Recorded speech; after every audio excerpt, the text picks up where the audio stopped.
کہتے کسے ہیں؟ موٹی بات،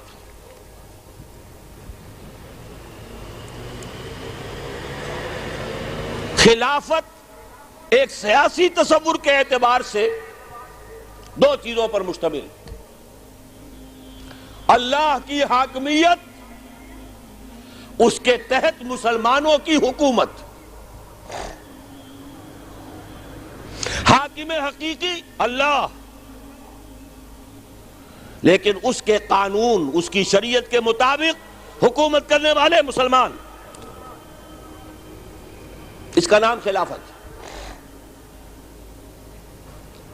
اصلاً خلافت اس کا نام ہے۔ کہنے کو حضرت داؤد بادشاہ تھے، لیکن اللہ پر ایمان، اللہ کا حکم نافذ کرنے والے۔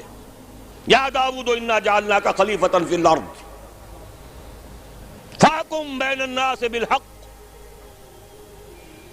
حق کے ساتھ، انصاف کے ساتھ، عدل کے ساتھ حکومت کرو۔ تو خلافت نام ہے اللہ کی حاکمیت کے تحت مسلمانوں کی حکومت کا۔ یہ تو پہلی ڈیفینیشن ہے، وہ یاد کر لیجئے۔ اب دوسری بات یہ سمجھ لیجئے کہ ایک زمانے میں حکومت بڑی سادہ ہوتی تھی، کوئی لمبے چوڑے ادارے نہیں ہوتے تھے۔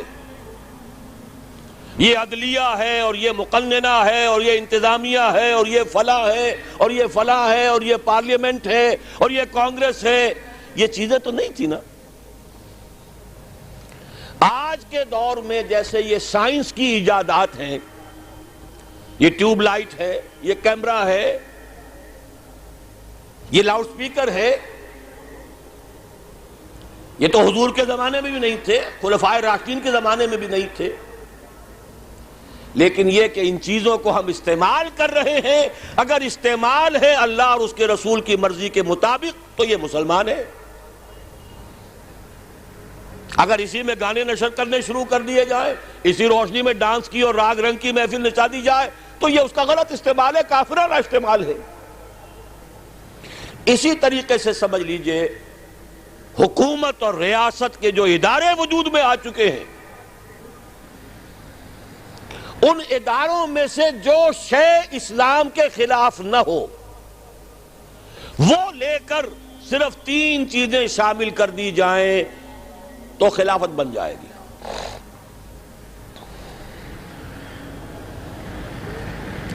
وہ ادارے کیا ہیں؟ جیسا کہ میں نے عرض کیا، ہر ریاست کا سمجھا جاتا ہے 3 بنیادی ادارے ہیں۔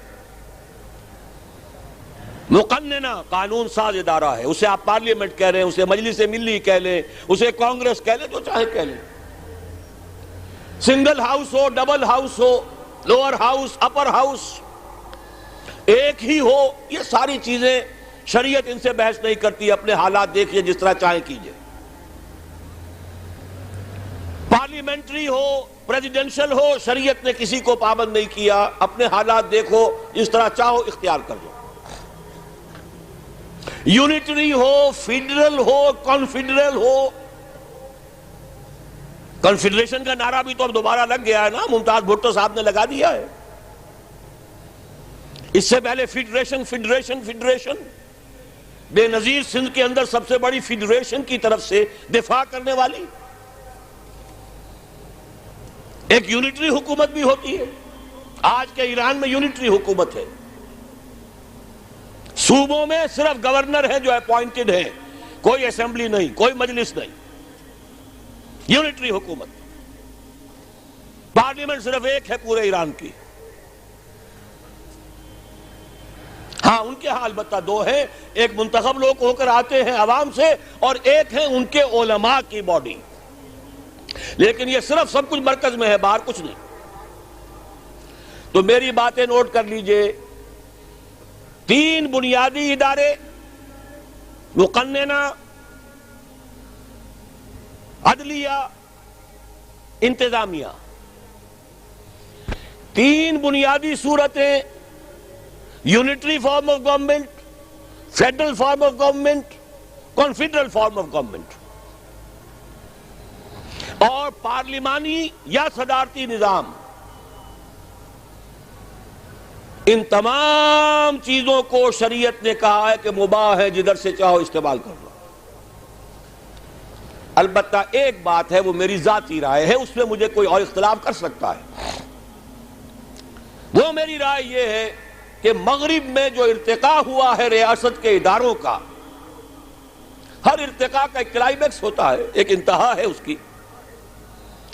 اس کا کلائمیکس میرے نزدیک امریکہ کا صدارتی نظام ہے۔ وہ میں بعد میں عرض کروں گا اس کا سبب کیا ہے۔ میرے نزدیک امریکہ کا جو پورا کانسٹیٹیوشن ہے، 3 چیزیں شامل کر دیجئے وہ خلافت بن جائے گا۔ پہلی چیز، اللہ کی حاکمیت طے کر دیا جائے، چاہے دستور کی پہلی دفعہ یہی ہو کہ اس ملک کا نام یونائٹڈ اسٹیٹس آف امریکہ ہے، یا ہم کہیں اس ملک کا نام پاکستان ہے، وغیرہ وغیرہ، لیکن جو بنیادی بات ہوگی، یہاں حاکمیت اللہ کی ہے، انسانوں کی نہیں۔ ڈیوائن ساورنٹی، سروری زیبا فقط اس ذات بے ہمتا کو ہے، حکمراں ہے ایک وہی، باقی بتان آزری۔ الحمدللہ پاکستان میں یہ چیز پہلے سے طے ہو چکی۔ مولانا مودودی مطالبہ لے کر کھڑے ہوئے، مولانا شبیر احمد عثمانی نے ان کا ساتھ دیا، اور خان لیاقت علی خان کے ہاتھوں قرارداد مقاصد پاس ہو گئی 12 مارچ 1949 کو۔ حاکمیت اللہ کی پہلی شرط پوری ہو گئی۔ دوسری شرط ابھی تک پوری نہیں ہو رہی، ہڈی پھنس جاتی ہے بار بار۔ دوسری دفعہ یہ ہونی چاہیے، یا تیسری کہہ لیجئے، لیکن میں جو گنتی بتا رہا ہوں 3 چیزیں، ان میں دوسری یہ طے ہو جائے، اعلان کر دیا جائے، یہاں کوئی قانون کسی بھی سطح پر، صوبائی ہو، مرکزی ہو، میونسپل کمیٹی کا ہو، کاؤنٹی کا ہو، ڈسٹرکٹ بورڈ کا ہو، کسی ادارے کا ہو، کسی انجمن کا ہو، کوئی قانون سازی کتاب و سنت کے منافی نہیں ہو سکتی۔ اسی کے لیے 10 سال پہلے متحدہ شریعت محاذ بنا تھا، جونوجو صاحب کی حکومت، ضیاء الحق صاحب کی صدارت، اور 2 ہمارے سینیٹرز لے کر کھڑے ہوئے تھے، قاضی عبداللطیف صاحب اور مولانا سمیع الحق صاحب، اور ایک بڑا اتحاد ہو گیا تھا مسلمانوں کا۔ میں بھی اپنی چھوٹی سی تنظیم کے ساتھ، من نیز حاضر بھی شوم، تفسیر قرآن در بغل، میں بھی شریک تھا۔ بہرحال وہ بیل منڈے نہیں چڑھ سکی۔ اب اس میں تفصیل میں نہیں جانا چاہتے، اس میں اپنوں کے کیا کرتوت ہیں اور دشمنوں کی کیا ریشہ دوانیاں ہیں۔ اس کے بعد پھر وہ بل پاس ہوا، لیکن یہ کہ اس کے بعد نواز شریف صاحب نے نفاذ شریعت آرڈیننس اسے قانون بھی بنا دیا، لیکن یہ طے کیا کہ اس کے لیے دستور کی ترمیم بعد میں آ جائے گی، وہ آج تک نہیں آئی، نواز شریف کی حکومت ختم ہو گئی۔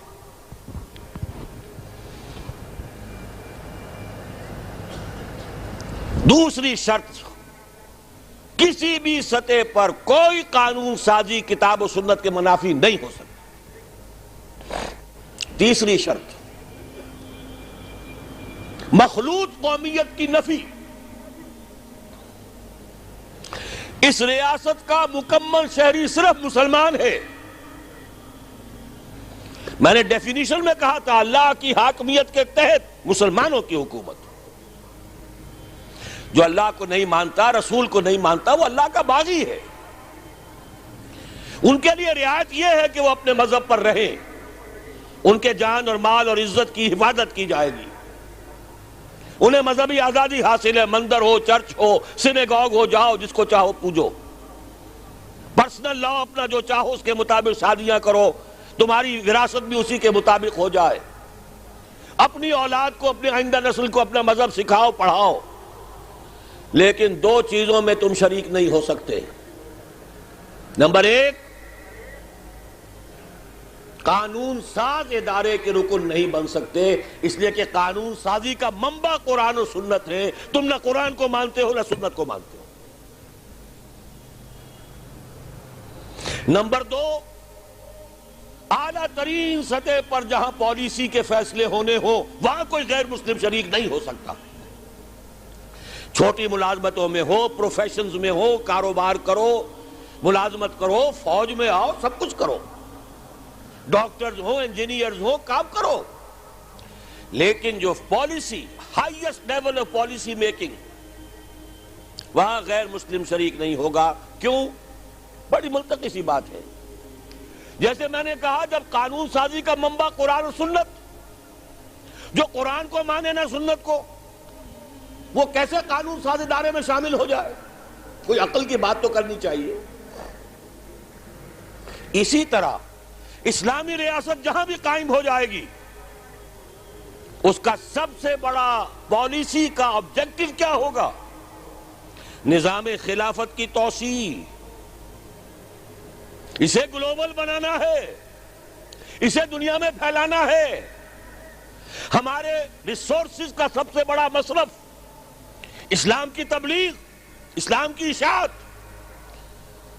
اگر CNN کے اوپر بکواس دنیا کو دکھائی جا سکتی ہے تو کیا اسلام کی دعوت جو ہے وہ ان سیٹلائٹس کے ذریعے سے عام نہیں کی جا سکتی؟ اور کیا وہ دعوت فطرت انسانی سے قرب رکھنے والی دعوت، فطرت الناس اللہ التی فطر الناس علیہا، وہ دلوں میں گھر نہیں کرے گی؟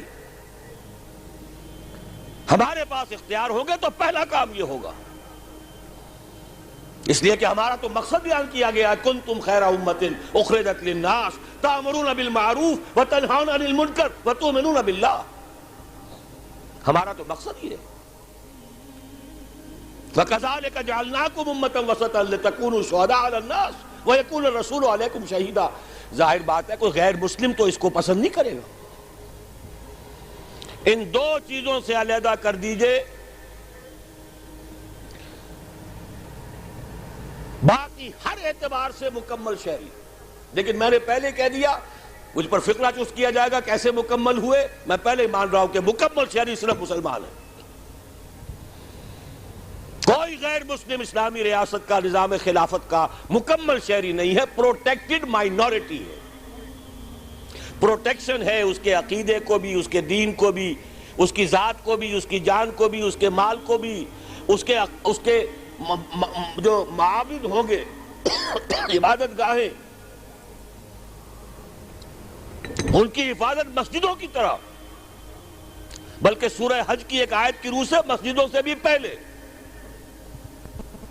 لَهُدِّمَتْ صَوَامِعُ وَبِيعٌ وَصَلَوَاتٌ وَمَسَاجِدُ يُذْكَرُ فِيهَا اسْمُ اللَّهِ كَثِيرًا. اللہ تعالیٰ نے سورہ حج میں پہلے دوسری عبادت گاہوں کا تذکرہ کیا، پھر مسجد کا کیا. حفاظت ہو، تجارت کرو، کاروبار کرو، ملازمتیں کرو، سب کچھ کرو. پرسنل لا تمہارا، شادی بیاہ جیسے چاہو کرو، طلاق کا معاملہ ہو کوئی جیسے چاہو کرو، اپنے مردوں کو جلانا چاہتے ہو، کچھ اور کرنا چاہتے ہو، جو چاہو کرو. پوری آزادی، پرسنل لا میں مکمل آزادی. لیکن نہ لیجسلیٹو پروسیس میں ایسوسیٹ کیے جا سکتے ہیں، نہ ہی ہائیسٹ لیول کی پالیسی میکنگ میں. یہ تین چیزیں شامل کر دیجئے برطانیہ کے دستور میں تو وہ خلافت ہے. یہ تین چیزیں شامل کر دیجئے امریکہ کے دستور میں تو خلافت.